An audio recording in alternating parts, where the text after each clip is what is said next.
with a central mainframe supporting a number of directly connected terminals, local area networks interconnecting personal computers and terminals to each other and the mainframe, premises a network consisting of a number of local area networks interconnecting personal computers, servers, and perhaps a mainframe or two, enterprise-wide network consisting of multiple geographically distributed premises networks interconnected by a private wide area network. The last one is internet connectivity, in which the various premises network all hook into the internet and may or may not also be connected by a private wide area network.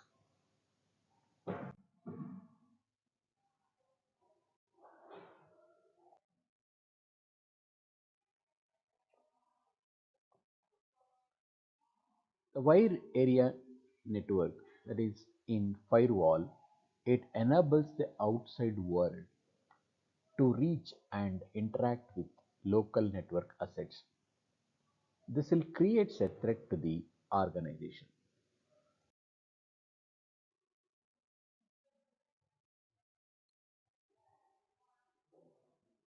Consider a network with hundreds or even thousands of systems running various operating systems such as different versions of Unix and Windows.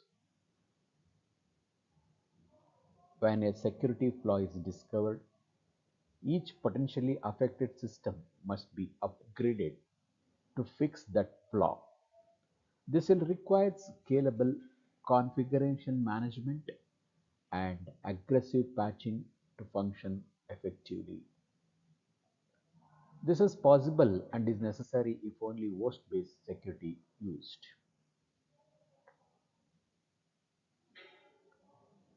The aim of this perimeter is to protect the premises of a network from internet-based attacks and to provide a single choke point where security and auditing can be imposed. The firewall may be a single computer system or a set of two or more systems that cooperate to perform the firewall functions. What are the firewall limitations?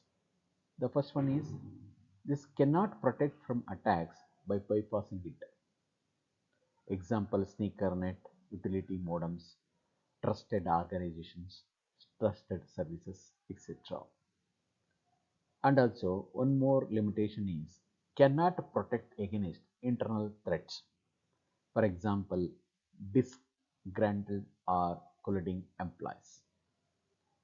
And other one is cannot protect against access via wide local area network if improperly secured against external use. And also one more limitation is cannot protect against malware imported via laptop, PDA, storage infected outside.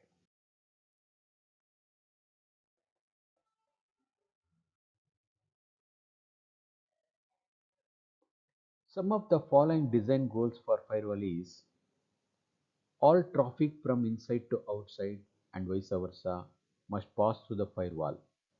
This can be achieved by physically blocking all access to the local network except via the firewall. Only authorized traffic as defined by the local security policy will be allowed to pass through the network. The firewall itself is immune to penetration. This will implies that use of a hardened system with a secured operating system. Trusted computer systems are suitable for hosting a firewall and often required in government applications. The firewall will be focused primarily on service control, but they have since evolved to provide the all four. The first one is service control. This will be determines the types of internet services that can be accessed inbound or outbound. The firewall may filter traffic on the basis of IP address, protocol, port number, may provide proxy software that receives and interprets each service request before passing it on. Or it may host the server software itself, such as a web or a mail service. Second one is called as direction control. This will, this it determines the direction in which the particular service request may be initiated and allowed to flow through the firewall. User controls. Control access to a service according to which user is attempting to access it. This feature is typically applied to the users inside the firewall perimeter. The last one it is called as a behavior control. This will controls how particular services are used. Some of the capabilities are within the scope of the firewall. The first one is firewall defines a single choke point that keeps unauthorized users out of the protected network, prohibits potentially vulnerable services from entering or leaving the network, and provides protection from various kinds of IP spoofing and routing attacks. And also firewall provides a location for monitoring security related events, audits, and alarms that can be implemented on the firewall system. The firewall is a convenient platform for several internet functions that are not security related. These include a network address translator, which maps local address to internet addresses, and a network management function that audits or logs internet usage. The last one it is called as a firewall can serve as the platform for IP security. Next we'll discuss types of firewalls. The first one it is called as a packet filtering firewall.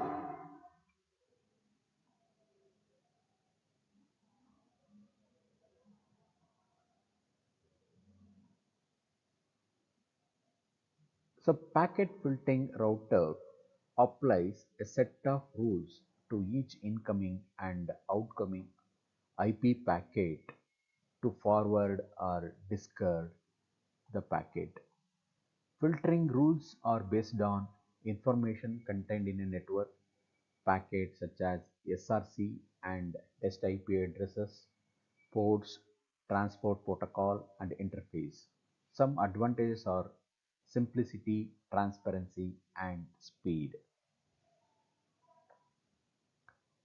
Filtering rules are based on information contained in a network packet. One is called as a source IP address.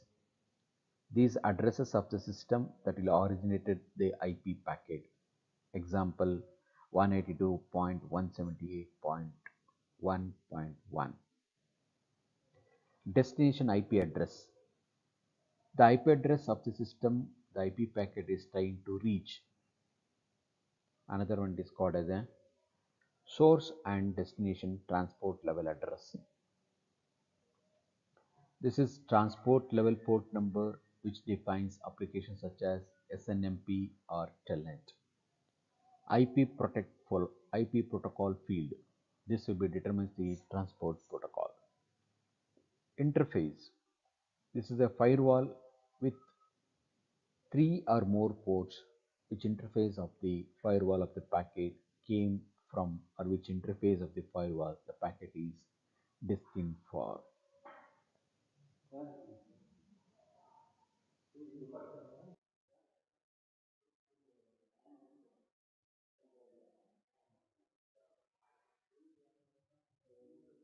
The packet field is typically set up as a list of rules based on matches to fields in the IP or TCP header. If there is no match to any rule, then a default action is taken. Two default passes are possible. One is called default, that is discard.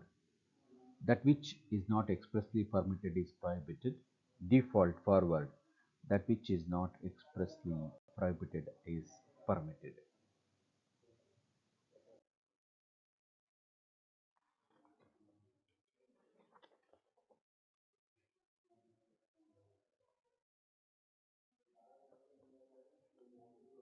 These are the packet filtering examples.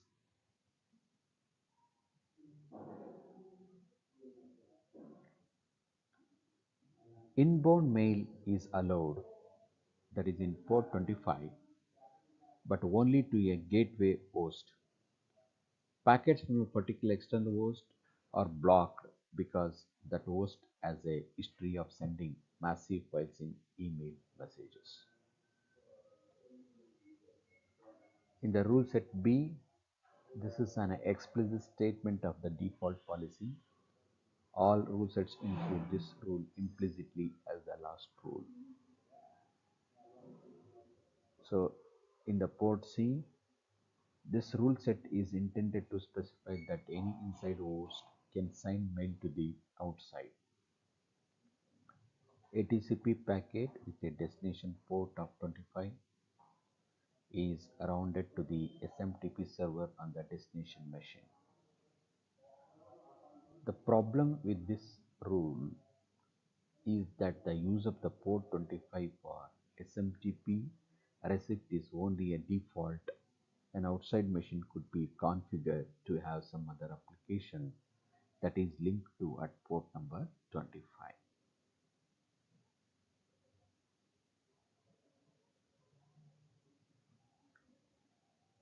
In port D, rule set achieves the intended result that was not achieved in C. In the E, this rule set is one approach to handling FTP connections. With FTP, two TCP connections are used. One advantage of a packet filtering firewall is its simplicity, and the packet filters typically are transparent to users and also very fast. Some of the weaknesses of the packet filter firewalls are: packet filter firewalls do not examine upper layer data. They cannot prevent attacks that employ application specific vulnerabilities or functions.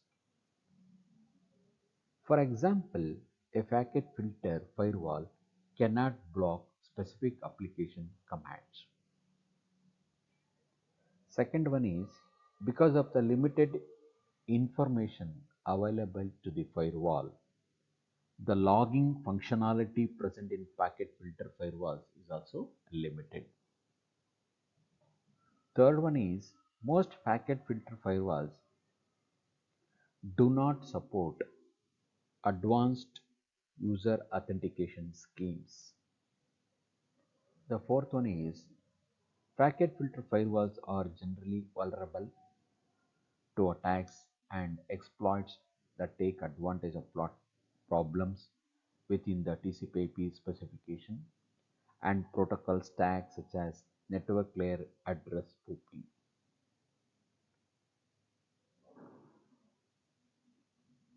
Finally, due to the small number of variables used in access control decisions, packet filter firewalls are susceptible to security breaches caused by improper configurations.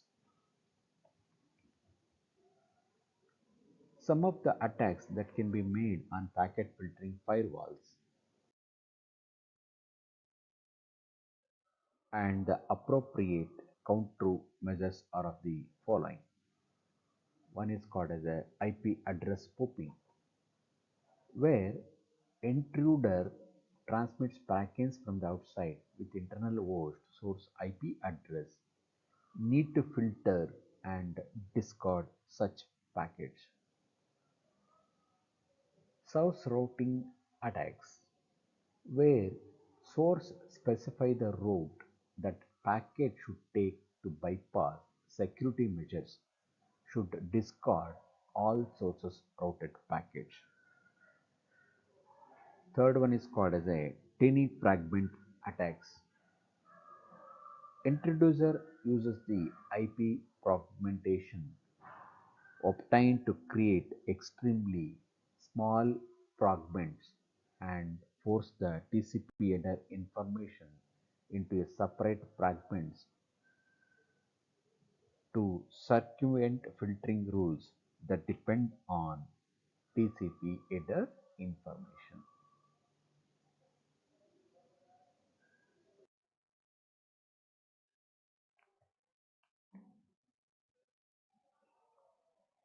Next one it is called as stateful inspection firewalls.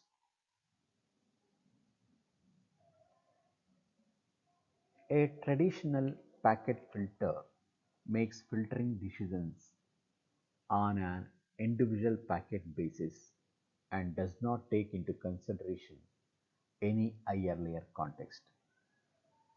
In general, when an application that uses TCP creates a session with a remote host, it creates TCP connection in which the TCP port number for the remote application is a number. This is less than 1024, and the TCP port number for the local, that is client application, is a number in between 1024 and 65535. A simple packet filtering firewall must permit inbound network traffic on all these high numbered ports for TCP based traffic to occur. This will create vulnerability that can be exploited by unauthorized users. A stateful inspection packet filter tightens up the rules for TCP traffic by creating directory of outbound TCP connections and will allow incoming traffic to high-numbered ports only for those packets that fit the profile of one of the entries in this directory. Hence, they are better able to detect bogus packets sent out of a context.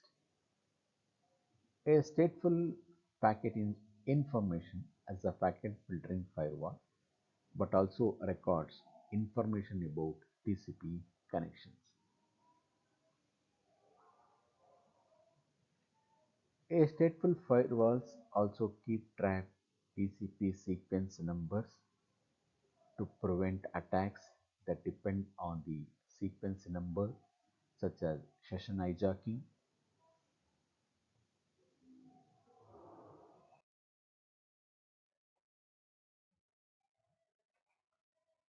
Next one it is called as a firewall's application level gateway.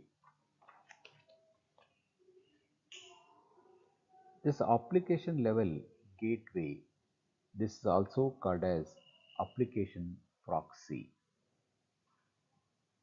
This will as acts as a relay of application level traffic.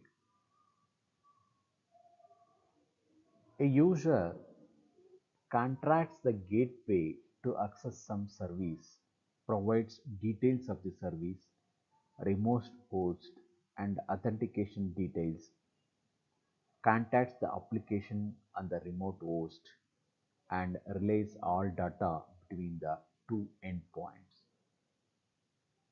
If the gateway does not implement the proxy code for a specific application, then it is not supported and cannot be used.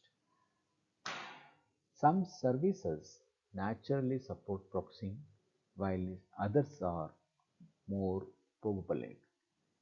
Application level gateways tend to be more secure than packet filters and can log and audit traffic at application level.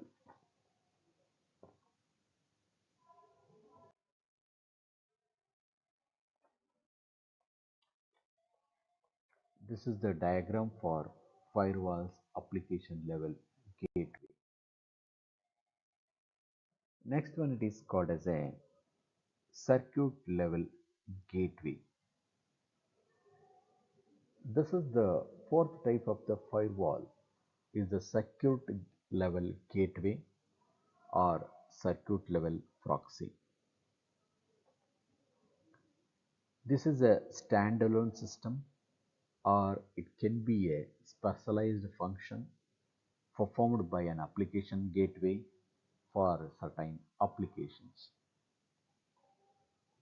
A circuit gate level relays two TCP connections, one between itself and an inside TCP user, and the other between itself and a TCP user on an outside host.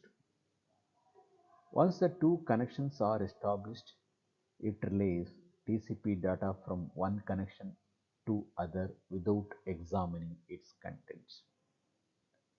The security function consists of determining which connections will be allowed. Usually it will be typically used when internal users are trusted to decide what external services to access. One of the most common circuit level gateways is SOCKS, defined in RFC 1928. It consists of a SOCKS server on the firewall and a SOCKS library and a SOCKS aware applications on internet clients. When a TCP based client wishes to establish a connection to an object that is reachable only via firewall, such determination is left up to the implementation. It must open a TCP connection to the appropriate SOCKS port on the SOCKS server system. If the connection request succeeds, then the client enters a negotiation for the authentication method to be used, authenticates with the chosen method, and then sends a relay request. The SOCKS server evaluates the request and either establishes the appropriate connections or it can denies it. Then UDP exchanges are handled in a similar fashion. The SOCKS server, which often runs on a Unix-based firewall. SOCKS is also implemented on Windows systems. The SOCKS client library, which runs on the internal host protected by the firewall.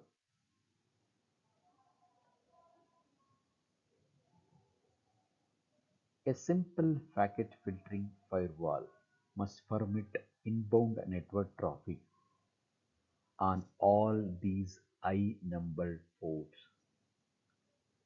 for TCP-based traffic to occur.